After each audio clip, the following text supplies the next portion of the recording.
there are some definite red lines that no Russian leader will tolerate. None. Yeltsin, Gorbachev, anyone. That's Ukraine and Georgia, right within the Russian geostrategic heartland, joining a hostile military alliance. They will never accept that. The U.S. forged ahead. The September 2021 policy statement amplifies it, states it explicitly.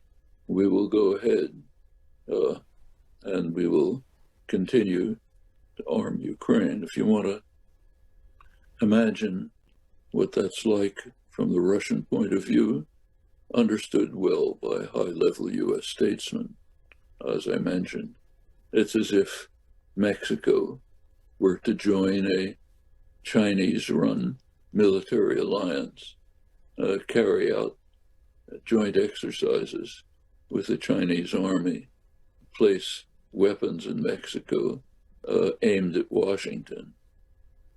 We wouldn't tolerate that for 1 second. It would never, not Mexico, not anywhere in Latin America. You can remember the Cuban Missile Crisis. Inconceivable. Notice that this is no infringement on the sovereignty of Mexico. Mexico is essentially neutral. It's not part of any military alliance. It has restrictions. It cannot do what I just described.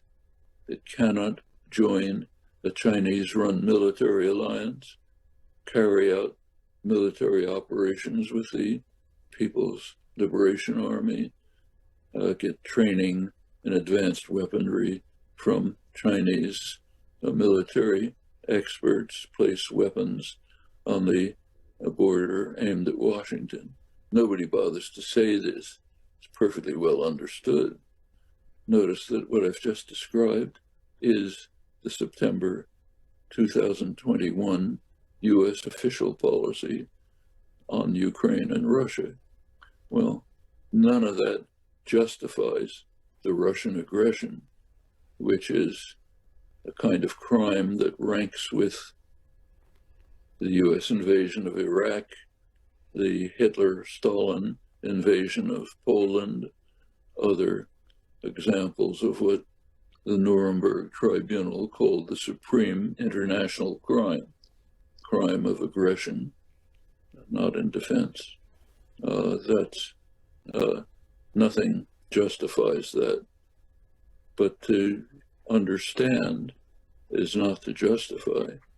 To understand is important if we care about Ukrainians, and even if we care about world peace, because this thing could escalate easily to a major conflict with the US, with NATO, which would go on to a terminal nuclear war.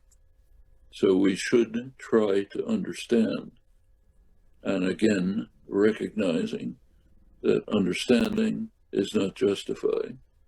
The people I mentioned, like George Kennan, Henry Kissinger, William Perry, William Burns, CIA director, many others, are not, Kennan is no longer with us, would not be justifying the Russian aggression when they explain the background for it, in which we play a role and continue to play a role by not joining today in offering, in developing diplomatic options supporting those that are already on the table. Going back to Ambassador Freeman, that was his point, crucial point. As long as our position, backed by England, is you're finished, Putin, you're done. War crimes trials, permanent sanctions, no way out for you. We're telling Putin, as Freeman said, I'm quoting him, we're going to fight you to the last Ukrainian. That's not something we should be doing. We should be moving towards peace. We spend a lot of time talking about the kinds of weapons we can provide. Okay, worth doing it. But the real thing we should be talking about is how can we move towards a peaceful settlement which will end this horror, not to the last Ukrainian.